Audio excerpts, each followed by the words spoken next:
again and welcome to the Laughter Crafter. Good to have you with me again. Well, as I'm standing here in my lounge room, I can tell you that the lovely subtle scent of last week's potpourri is filling up this room really beautifully. You may remember that I used a melon essential oil in amongst the other aromatic things in the jar, and it's really very nice. So I don't know if you had a go at it, but go back and look at last week's if you didn't do it, and maybe have a go at it yourself. This week we are going to do and demonstrate how to do faux batik. So this fabric here is real batik, like with the wax resist. This was done in Bali. I've been to Bali a couple of times, and many times actually, but twice in Bali I've made batik fabric using the wax. But this fabric here, which is the lining fabric of this bag, is what I'm going to be demonstrating today. And that is not using wax, it's using flour and water. So inexpensive and easy and quick. You can make the actual batik in about, the paste and water is in about 20 minutes. The actual drying time is a couple of days by the time you dry out the flour, and then you paint over the top of that and dry that. It's a whole process is a couple of days, but really fun and easy. So here's the bag. Now we're not going to demonstrate how to make a bag. I'm just showing what I made with this fabric that I made. There it is on the lining of the bag. You can see inside.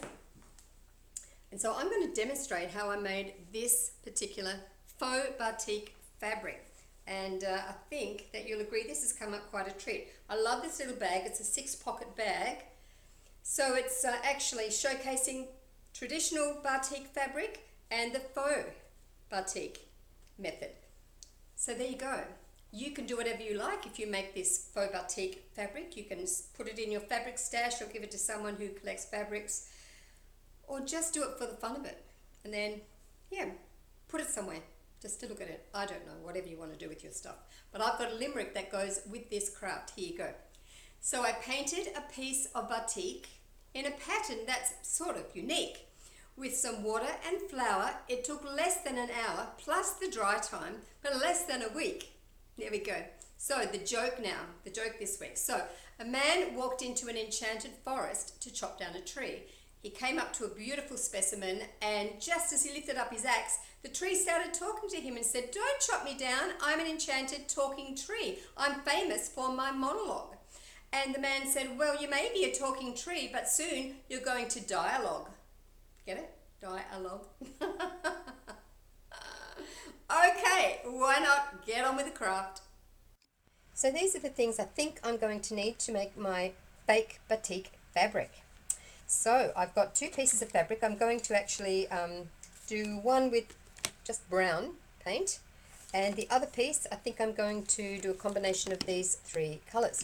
So I've got there must be acrylic paints which are water-based, and 100% cotton fabric. I'm going to apply the paste with a spoon and possibly a spatula, but the paste itself is made from a plain flour, baker's flour, and that's mixed with water. So I'm probably going to do 2 cups of plain flour and 2 cups of water, and I'll demonstrate that when we get started. But that's what we need. I'll mix them up in this bowl. We also need some waxy paper to lay this fabric on, and the fabric is going to dry with that paste on it. It's going to dry sitting on that wax paper, either in the sunshine, or if you don't have much sunshine at the moment, you can just leave it inside to dry with the indoor heat. Okay, so that's really it. I've also grabbed a couple of combs, because on one of these pieces of fabric I'm going to mark some intricate designs, maybe some stripes or some swirls, we'll see. And the other one I'm just going to let dry and crackle. So we'll have 2 slightly different looks to the finished batik, and of course different colors, but I think they're going to work out fine. So let's get started. So here are some other things I think I'll use for doing this faux batik. Some bowls that I'm going to mix the paint in, and the paint needs to be thinned down. So I've got water there to do that with. A brush. I'm not going with a fine brush. I'm going to be using this brush, and this is perfectly good for the kind of width of stripes that I'm going to make on the fabric. And a bucket, because once you have finished all the paint onto the fabric and it's dry, it needs to kind of be rubbed and soaked in water to get all that dried paste off and be left with just the paint on the fabric. So these are things that we'll use as well. So you'll also need some salt, just dissolved in some boiling water to add into the warm water when you do the swishing off all the floury stuff off the fabric. So this is the fabric I'm going to put the brown paint on, and I've measured the width of this wax paper, so I've made the fabric just slightly more narrow than the width of this paper. Put a little snip in there with my fabric scissors. If you didn't already know, you can actually just tear 100% cotton fabric, and because of the grain it will tear in a straight line. So here we go. Okay, so that's it there, ready to go. This is 2 cups of plain flour and 2 cups of water mixed together. So that's pretty much the consistency that you want to be the paste that gets spread on the fabric. So I'm going to grab the wax paper, pop the fabric on top of it like that. There we go. So now I'm just going to spread it on. I've got this little spatula thing in case I need it. Otherwise, I was thinking I'm just going to sort of spread it on like this with the back of the spoon. Fairly thick is important too, and fairly consistent. So if you see any sort of hollow little valleys in the paste, then just sort of add a bit more. And just keep going. I'm just going to keep going until this whole thing is covered. And it's kind of therapeutic. So here's that piece of white fabric completely covered with the plain flour and water paste. I've gone right up to the edges. Hopefully you can see that. I found that the spoon worked perfectly well. I didn't end up using that spatula at all. The spoon worked really well. So now I'm going to lay that flat on my kitchen table. It's quite rainy outside in these last few days, so I don't really want to get this wet out there in the rain. So I'll lay this down with protection on my table and just let this dry by itself. And in the meantime, I'll go ahead and put the paste on the other piece of fabric as well, which is longer because I have plans to make something with it. So there you go. That was pretty easy. And if you're wondering what flour I used, I call it here in Australia, we call it plain flour because it has no raising agents in it. And I think in America they call it all-purpose flour. Okay, so it's just plain wheat flour and water, 50-50, equal parts. Okay, so that was pretty simple. So this is a smaller piece of fabric that I put the paste on yesterday, and the paste is, I can still feel that it's quite cool and got a lot of moisture in it, but obviously it's dry enough to touch. I used a fork to make some marks in this, and it looks a bit patchy, but you know, that's okay with batik because batik isn't perfect lines and everything unless you're, you know, doing a picture properly with wax, the proper batik method. But this I think is going to be fine. It still needs to dry out, so I'm going to take the paper off the back now. And it's still fairly cool outside, and it might rain later today, so I won't sit this out in the sun. I'm just going to put this on my indoor clothes horse, and the heater is on low in my house today, so I'm just going to lay this on the top of the clothes horse until it really dries. That it's got moisture in it still, that underside of the fabric. So when it's completely dry, then that's when I'm going to start to apply the paint. I got distracted from this week's craft by doing some pen and ink work on paper bark. Yeah, so I've done about 10 pieces. They're all different, but I'm quite happy with them, and I'm going to frame them in a really unique way. But I'm not doing these as a craft on the Laughter Crafter channel. I just thought I'd show you what I've been up to, something a bit different. Anyway, that's those. So here is the larger piece of fabric that has dried. You can see it's like a big wrinkly piece of cardboard, and I didn't do any sort of scraping on this while it was damp. I just let it dry. So now what I'm going to do to try and get some spaces in this dried paste for the paint to get through is just roll it up. So I'm starting from this end, which you can't see at the moment, but I'm rolling it up. And that is going to put all sorts of cracks, which is where the paint is going to get through. And yep, I can see them. And they're a little bit like the cracks on my face, you know, unless I put spatula on my face, and that kind of hides them a bit. But you can see lots of little tiny weeny cracks which will be quite different to the other one that I dragged the fork through, because they'll be really wide marks, but these will be kind of more crackly. So it's going to be a different effect, and the paint marks will be skinny because the cracks are skinny. But I'm really going to town breaking up the solid bits of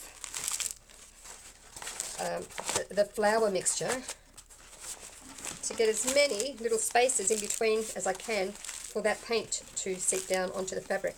So yeah, it's an experiment, but we'll see. You can hear it crackling, hey?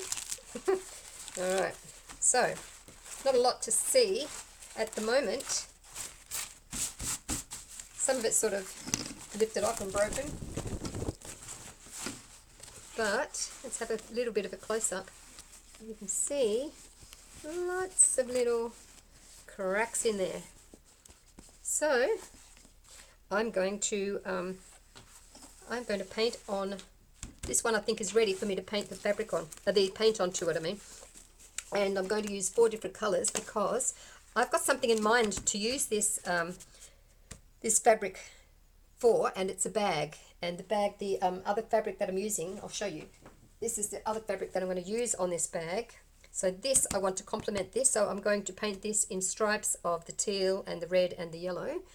And if it works out and it kind of goes with this fabric, I'll be making a bag out of it. But you can do whatever you want to, obviously, with your piece of fabric, and put it in your stash, or make something simple like a bookmark. Or so I've mixed the 3 colors of paint up, and I'm fairly happy with the consistency, which is very similar to the consistency of the flour and water mixture, which is like what I would say pancake batter consistency.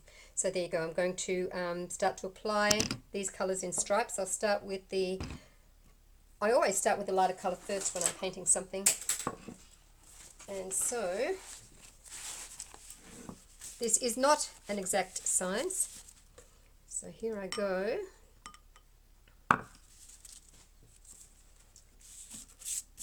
And I'm just going to really get right up to the edge, because that will be where the seam allowance is when I use this for making a bag. So I'll move that across a bit, move that across a bit. And I'll just work one section at a time, and then I think I'll need to take this away to a bigger table and lay it out flat. So I'm really rubbing it in, remembering that what I see on the surface is going to come away because that's sitting on top of that the flour mixture, and really what is going to be left is the bits that are getting through the cracks. So I'm not going to be too fussy, even with little drips that happen like that. I'm not too worried about that. So leave space for the pink and the green, and come across around about here. Again, I'm not too fussed whether it's exact, whether it's perfectly straight, whether they're going to overlap. I'm okay with all of that. Just really getting that brush right in, pressing it right into the fabric so that it gets down onto the actual fabric through those cracks. So there we go. Move across here, round about here. I don't mind if the stripes are thick and thin here and there. It doesn't really bother me. So I'm just going to continue doing this all the way along, do all the 3 colors. Then it needs to dry and be washed off. So there we go. I'll keep going. Well, I think that is well and truly dry. And I think this one is well and truly dry as well. So now I'm going to get a bucket of warm water. I'll dissolve a tablespoon of salt in some boiling water and stir that into the warm water. And then I will just be doing the old washerwoman trick, getting all this excess paint and all the paste off this fabric. And hopefully I'll just be left with the fabric that got through the cracks. So that's what I'm going to do now. So this is a small piece of fabric with the reddy brown paint on it, and so obviously I've rinsed off all the dry flour paste and the dry paint that was on top of it, and what's left now is the paint that got through the cracks, and it's quite interesting. That's the back side, and this is the side that had the flour on it. So yeah, I'm not sure what I'll do with that, but I'll dry it and press it and put it in my stash. And I'll make sure that I definitely use it for something. This is the other piece that I do have a purpose for. This was the one with all the stripes on it. The other piece, the brown piece, I used the fork with, but this one is the one that I just sort of scrunched up and got cracks in that dried flour mixture, and this is the result for this one. I think it's really great, very spiderwebby, but when it's dry, it's going to match perfectly with that other fabric that's got these same colors in it, and yeah, I really like it. So that's the yep, that's the top that had the flour on it, and this is the underside. So it's still quite interesting as well. The effect isn't as pronounced as on the other side, but there you go. So I will now dry these and press them and go ahead and use this one to make a bag. So here's the fabric all dried and pressed, and I really like it. Not too much colour, it's just enough, I think. It's not dominating the white fabric, it's just sort of spiderwebby and perfect for what I want to use it for. So very happy with that. So I've made this little 6-pocket bag using this faux batik fabric that I made, and there it is, as the lining. And I used it as the lining because I thought, well, it's just a very subtle fabric, and it is a really good match with this particular fabric, which is a different kind, the more original kind of batik. This fabric, this is done with wax. But it's still batik, and this is mine peeking out underneath. It's got 6 pockets, this little bag, 1, 2, 3, and 3 on the other side. I've used this gorgeous little teal fabric with the little starlings printed on it. So that's it, my little bag that I made with this fabric that I demonstrated, and I think these colors go really well with this fabric, and I'm quite happy with it. So there you go, that's just a suggestion of something that you could do with your fabric, but you might have other ideas. But anyway, I think it's come up really well. So there you go, that's how to make faux batik fabric. Pretty quick and easy, wasn't it? So I hope that you'll have a go at that this week, and that you'll also keep on laughing and keep on crafting until I see you next time. Bye.